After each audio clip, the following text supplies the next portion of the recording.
Hi everybody, it's Matthew here from Bead Spider, and today I'm going to be showing you how to use our arazzo beading technique to create some beautiful snowflake beaded coasters.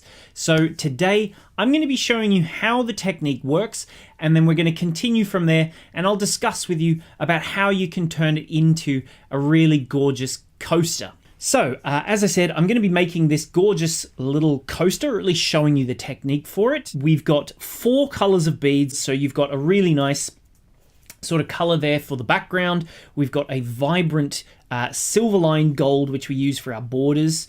We've got the white sort of snowflakey color there, and a really lovely periwinkle AB for also that sort of frosty wintry color. We've got 4 patterns included with the kit. We have our canvas backing fabric here, so we need a piece that is going to cover the entirety of our design. So the pieces are about 3 inches by 3 inches, the finished design. So as long as your piece is, say, maybe 4 or 5 inches across, because then you've got space for working around it as well when it comes to the end, stitching it or sewing it or whatever it is that you want to do. The edges of the canvas are a little bit rough where you cut them. So what the first thing that you want to do is take some sticky tape, like I have here, or some masking tape, and you cover all 4 edges of your backing fabric. That way our thread isn't going to catch. So the first thing that we're going to do is thread on our needle onto the thread here. Find the middle point, more or less, because we want to use our thread doubled. This gives us extra strength when we're working. The patterns always start in the top corner, and we go back and forth. So see how you've got the big boxes. So there's a big box, a big box, a big box, and a big box. And then in between those, you've got the small grids, like this, and then a tiny little box in the center. Essentially, the small box is where we want to start. So let's just have a little look. I'm going to come from the underside of a small box in the top right corner and then continue along. So here's our little sticky tape. I'm going to start just, where's the edge of our sticky tape there? Just a little bit in. We want to have about 1 inch from the edge and 1 inch from the top, and that's sort of where we'll start. Maybe a little bit less.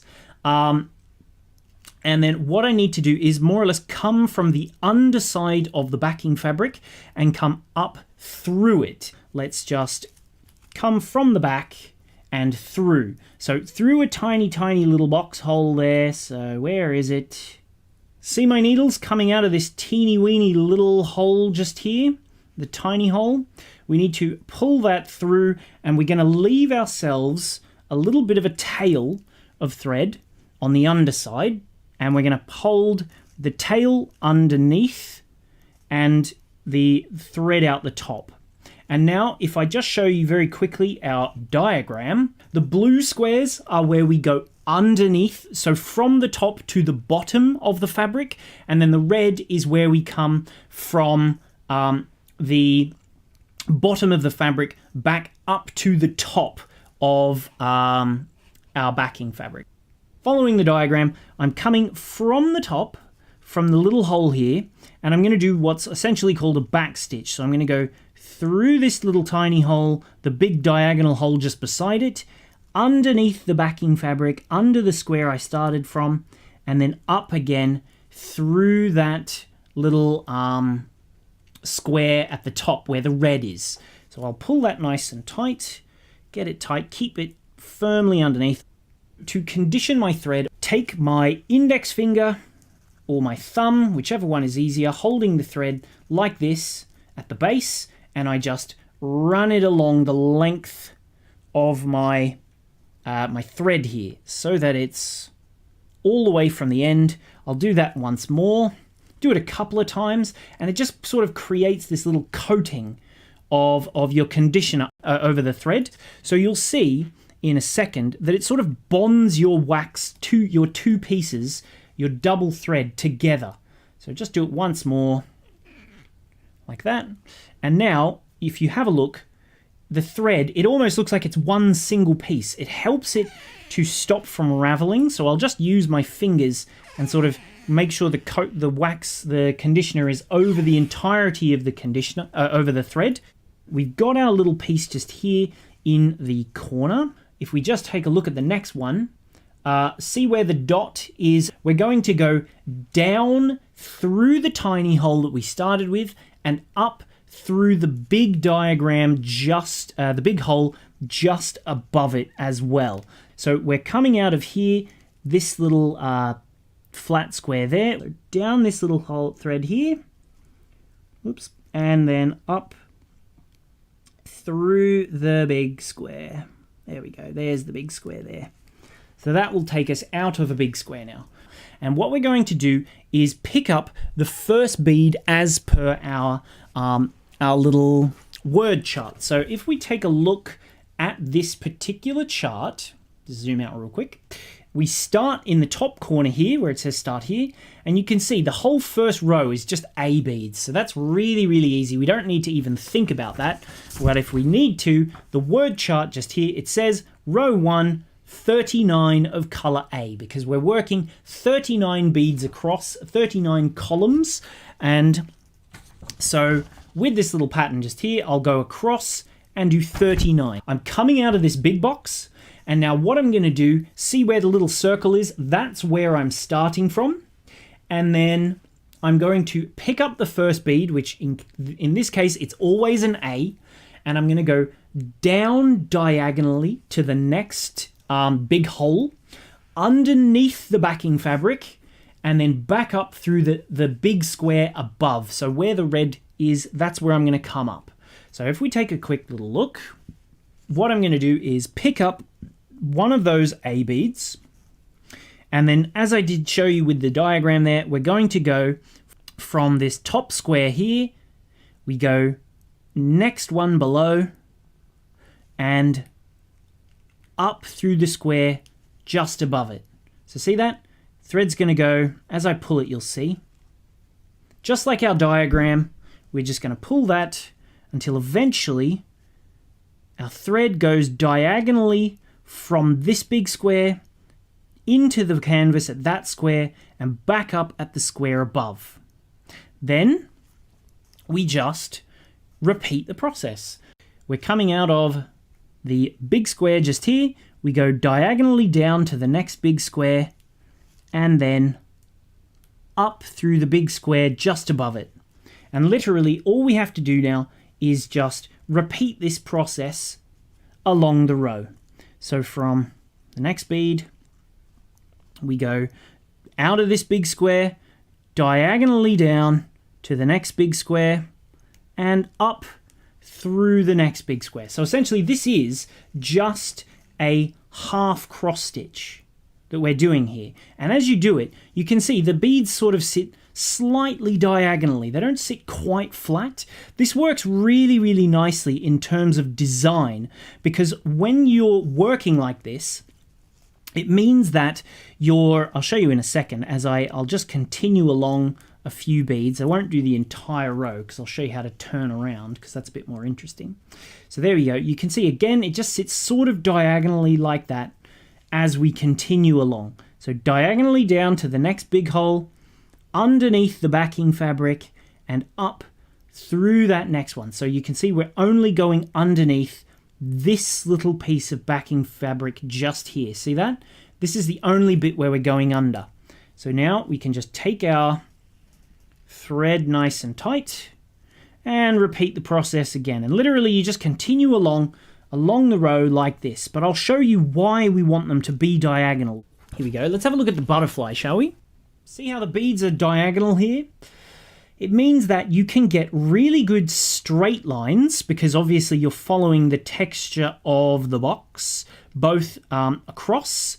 You can get good straight lines going down in columns, but then also you get really nice diagonal lines. So peyote stitch is good for diagonals, square stitch is good for straight lines, and the arazzo is great because it lets you get both straight lines and you've got the diagonals as well.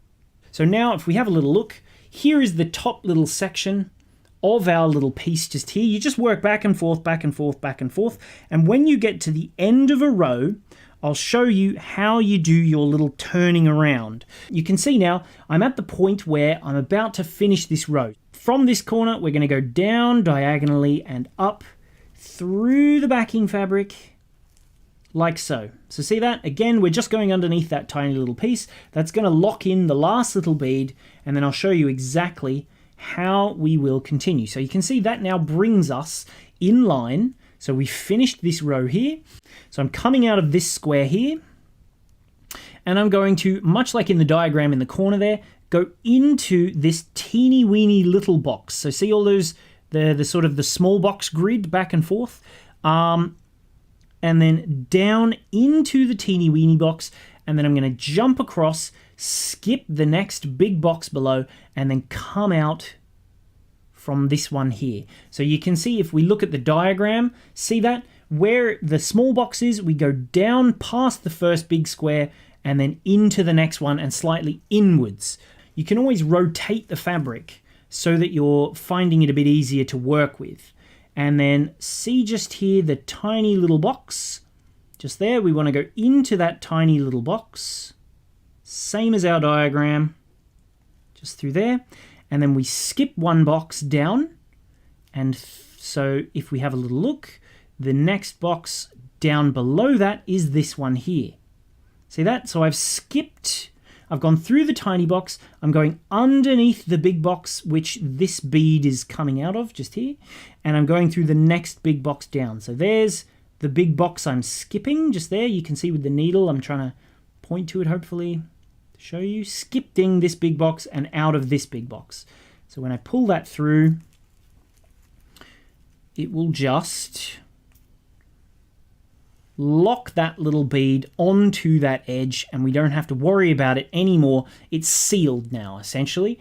So now what I'm going to do is pick up my next bead, and then this time you can see as I'm working back the other direction, I need to work, because I want the slant to be exactly the same, where the beads are in the same diagonal way, I need to actually go in the opposite way. So because I need the bead to sit sort of in that same diagonal, but I'm working in the opposite direction, I need to go from this diagonal down to the diagonal above and then underneath.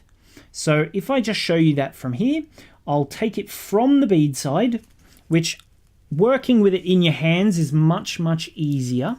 I personally like to hold it upside down, so I'll turn my work around so that I can work away from myself, because I find working towards the beadwork is a little bit difficult. So I've turned it around so that I can work with it away from myself. So I'm going to go through the big hole diagonally towards the beadwork, and then through the big hole, just there we go, exactly the same. So now because I've turned it around, I can work in exactly the same way as I was working just before.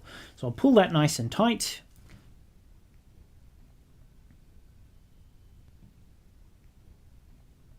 With my thread coming out here, I'm going to go diagonally through there, and from the beadwork side, and then out of the first little big hole just below. So there we go. Pull that nice and tight. Make sure you don't get your thread caught inside of the little loop that you're making. Pull that tight, and there's the next bead there. Now let's take a look at our little pattern, and I'll continue along as per the design. If we have a little look at row 14, I've got 1A, then 1B, 6 A's, 1C, 6A, 4D, 1A, 4D, 13A, 1B, and 1A. So what I like to do is lay them all out. But you can see I've got my beads in my row just here, and I can just continue along, beading, weaving, weaving, weaving as I go one at a time, and I'll just pick them up and thread them in. So just like I did before, I'll go through the big box below, diagonally across through the big box and up into the next box, and I'll try and power across. You can see they do come, it does start to come together really, really quickly. But yeah, let's sort of just continue along, beading away as we were. And When I get to the end, I'll show you how to turn around. Plus also I'll show you how to undo beads if you make any mistakes in a second. But yeah, it's all very, very easy. So I'm using size 10 Preciosas. And then it's the backing fabric that we sell on our website is available as well. It's a double canvas, but like I said, it's a very, very specific size. Ada you can use, but you don't get such a neat finished design because the structure of the canvas is exactly the size of the bead, so it works exactly the way you need it to. So now that I'm almost at the end, I'm going to just add on my bead and my final edge bead, and then I'm going to show you how to turn around.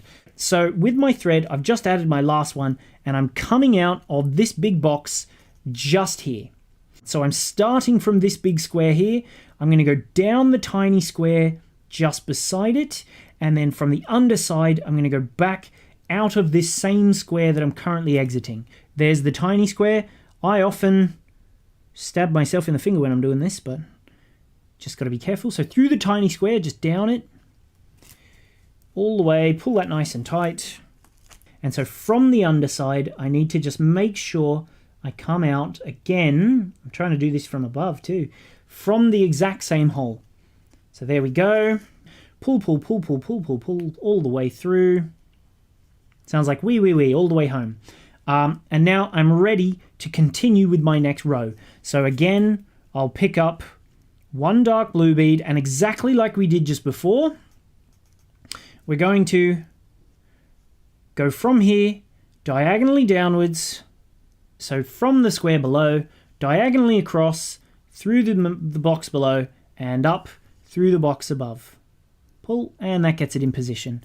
Now we'll do the next gold one, because it's really easy. You always start with the color A. I'll show you how I hold it. I like to hold it sort of in my hands, and you can even bend it if you want to.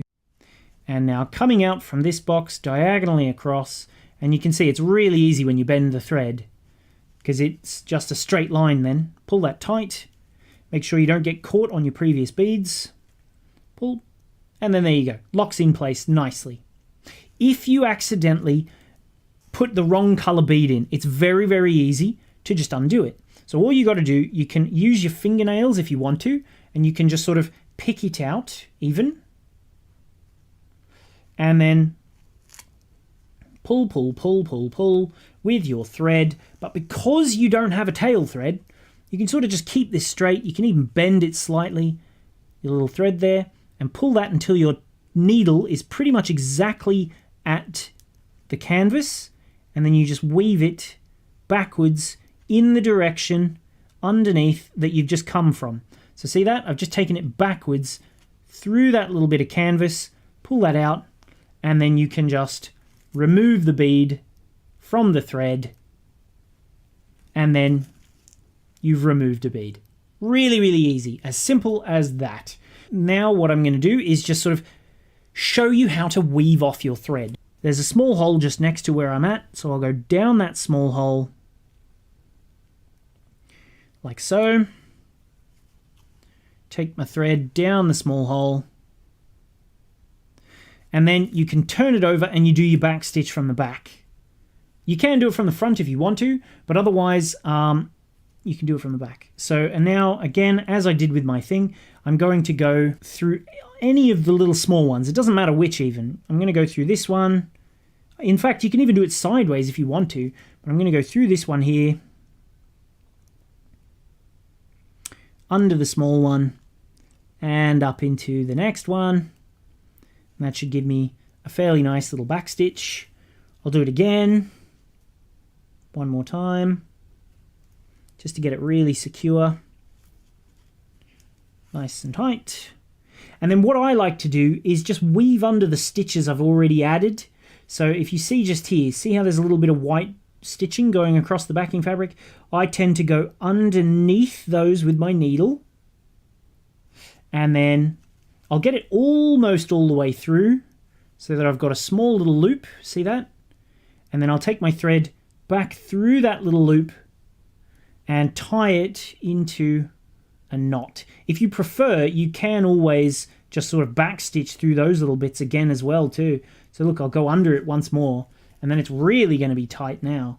And and then underneath the next one. And if you need to, you can go through others. You can sort of just jump around. It doesn't matter too much about our backing fabric at all. We can sort of just go wherever we fancy, just like so. And then we just bring in a new thread in exactly the same way at the same sort of point. So yeah, now that we've got our little finished piece, just say you've gotten all the way to the end and you've finished adding all of your rows as you need to, and you get to the bottom. What you can do, you take off your sticky tape, you finish off all of your threads. So this particular one, I glued it. Essentially what I did was took some scissors and cut as straight as I could around the outside. So I left about a finger's width, maybe a little bit less, you can see. You can sew fabric if you prefer, if you don't want to use felt, whatever it is that you want to use, just use that. But yeah, so I left a little piece about this sort of size, and in this particular one, what I did, I cut out a piece of felt that was exactly the size of my coaster, and I stuck it to the back. I also had some buckram underneath that, because you want the layer underneath your beadwork to be the most similar to your background color. So because I've used a dark background color, I've used a dark sort of felt, this felt here, as my layer underneath.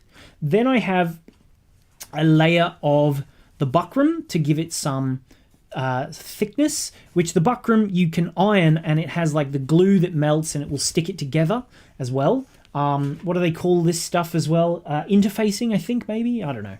But yeah, so this will give it some nice stiffness. And then I've got another piece of felt that I've put underneath my sort of wedge of backing fabric, felt, and then buckram, or interfacing, whatever it's called. And then because they're all stuck together, I've put this piece into the center of that, and I took a bigger piece of felt and folded it over the top of the edges, cut a small edge, and then you just fold this over exactly to the spot where it edges, and then you can stitch it there, you can glue it there, whatever it is that's easiest for you, and then you just glue the edges nice and close, and then fold the corners to miter them. You can, if you want to, you can sort of go over the top, but essentially it's sort of a very easy process to just stitch it, glue it, whatever is easiest for you. That's sort of how you can do it. And then you have this lovely finished little coaster like this. Whatever is sort of your skill set, sewing, gluing, card making, whatever it is that you like, there it is. There's your finished little design. And then you can make that little set of 4. So don't forget, if you want to get these little kits, check out the link in the description, and then you will get all 4 of these designs. So you can see this one here is that one there.